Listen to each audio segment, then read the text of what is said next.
दोस्तों, आज की हॉरर स्टोरी सुनाने से पहले मैं आपको एक इंटरेस्टिंग सा स्टैट बताना चाहता हूँ। हमारी कहानियां देखने वाले 80% लोग ऐसे हैं जो हमारी वीडियोस एंजॉय तो करते हैं, लेकिन उन्होंने हमारा चैनल अभी तक सब्सक्राइब नहीं किया है। अगर आप उन 80% लोगों में से हैं तो बस आपको एक छोटा सा काम करना है। इस वीडियो के नीचे आपको एक सब्सक्राइब बटन दिख रहा होगा, बस उस सब्सक्राइब बटन को दबाना है।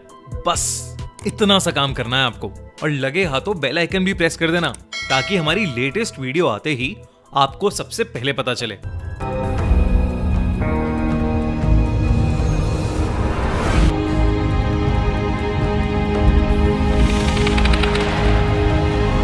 अंधेरे की हवेली का राज। शहर की रौनक से दूर घने जंगल के बीचों बीच थी एक विशाल हवेली। ये हवेली युवा मोहन को विरासत में मिली थी। युवा पढ़ा लिखा जरूर था, हिम्मत भी रखता था, लेकिन अकेलेपन से उसे खौफ लगता था।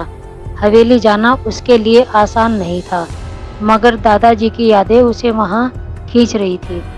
एक अंधेरी रात युवा ट्रेन से उतरकर हवेली की तरफ चल पड़ा।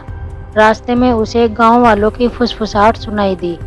युवा बेटा, उस हवेली में मत जाओ, वहां भूत रहते हैं। युवा ने उनकी बातों को दरकिनार किया और हवेली के भव्य दरवाजे पर पहुंच गया। ताला टूटा हुआ था। अंदर का नजारा दिल दहला देने वाला था। मकड़ी के जाले, टूटी फूटी चीजें, एक अजीब सी सन्नाटा। हवा में मानो कोई रो रहा हो, हंस रहा हो। युवा को लगा शायद ये उसकी कल्पना है। रात गहराती गई। अचानक एक कमरे से रोशनी आने लगी। हिम्मत करके युवा उस कमरे की तरफ गया। कमरे में एक बूढ़ी औरत बैठी थी। उसकी आंखें सूजी हुई थी और चेहरे पर गहरा गम था। युवा, आप कौन हैं? औरत, मैं इस हवेली की रखवाली करती हूँ।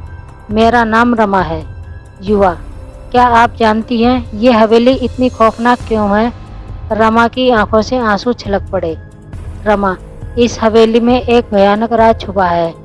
एक ऐसा राज जिसे जानने की कीमत जान पर बन सकती है। युवा को डर लगा, मगर वह पीछे हटने वाला नहीं था। वो हवेली के भूत से डरता था, पर दादाजी के रहस्य को जानने की जिज्ञासा उससे भी ज्यादा थी। रमा अकेली थी और कमजोर, लेकिन हवेली के हर कोने अंतर को जानती थी। वो भूत से नहीं डरती थी, बस दुखी थी। कुछ दिन बीत गए। युवा और रमा मिलकर हवेली के राज को सुलझाने की कोशिश करने लगे। रात में अजीब सी आवाजें आती, चीजें इधर उधर हो जाती। एक रात युवा ने देखा कि दीवार पर खून के छींटे बने हुए हैं। अगली रात रमा गायब हो गई। युवा को लगा शायद भूत उसे ले गया है। वो हवेली में इधर उधर खोजने लगा। अचानक एक तहखाने का दरवाजा खुला। डरते हुए युवा अंदर गया। वहां एक जंजीर से बंधी हुई रमा थी और सामने खड़ा था एक काला साया। काला साया इतना खौफनाक था कि युवा की सांसें थम सी गई। उसकी आंखें लाल थी और लंबे नाखून हवा में लहरा रहे थे। साया रमा की तरफ झुका और गुर्राया, अरे रमा, तूने फिर किसी को राज बताने की कोशिश की। रमा ने कमजोर आवाज में कहा, युवा भाग जाओ। युवा हिल नहीं पा रहा था। उसे समझ नहीं आ रहा था कि क्या करे। अचानक उसे दीवार पर टंगी हुई एक पुरानी मसाल दिखाई दी। वो किसी तरह मसाल जलाने में कामयाब हुआ। रोशनी पड़ते ही काला साया चीख उठा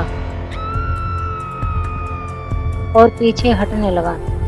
युवा ने हिम्मत जुटाकर रमा को बांधने वाली जंजीर तोड़ी। रमा जमीन पर गिर पड़ी। युवा, हमें यहाँ से निकलना होगा। ये काला साया क्या चाहता है?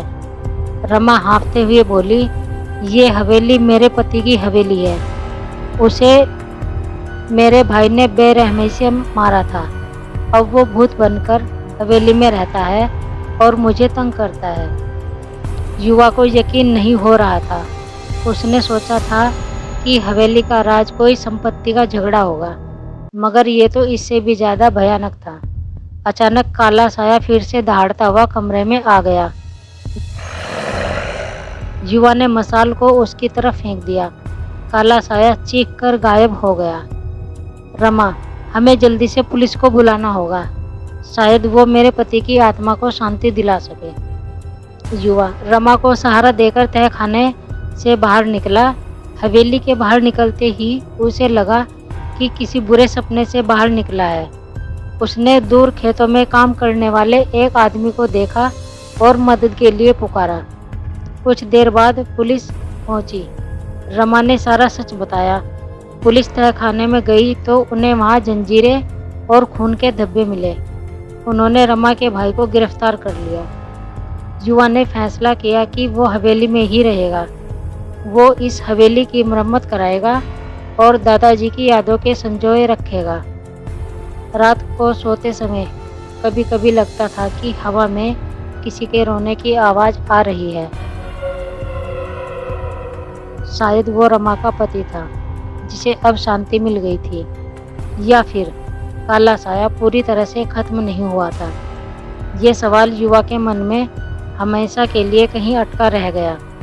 कुछ हफ्ते बाद बीत गए। पुलिस जांच पूरी हो चुकी थी। रमा के भाई को सजा हो गई थी। हवेली में मजदूर मरम्मत का काम कर रहे थे। धीरे धीरे हवेली अपने पुराने वैभव को वापस पा रही थी। एक शाम युवा बरामदे में बैठा हुआ सूर्यास्त देख रहा था। रमा उसके पास आई। उसके चेहरे पर हल्की मुस्कान थी। रमा, युवा, तुमने मेरे लिए बहुत कुछ किया है। तुम्हारी वजह से मुझे इंसाफ मिला, मेरे पति को शांति मिली। युवा, ये मेरा फर्ज था।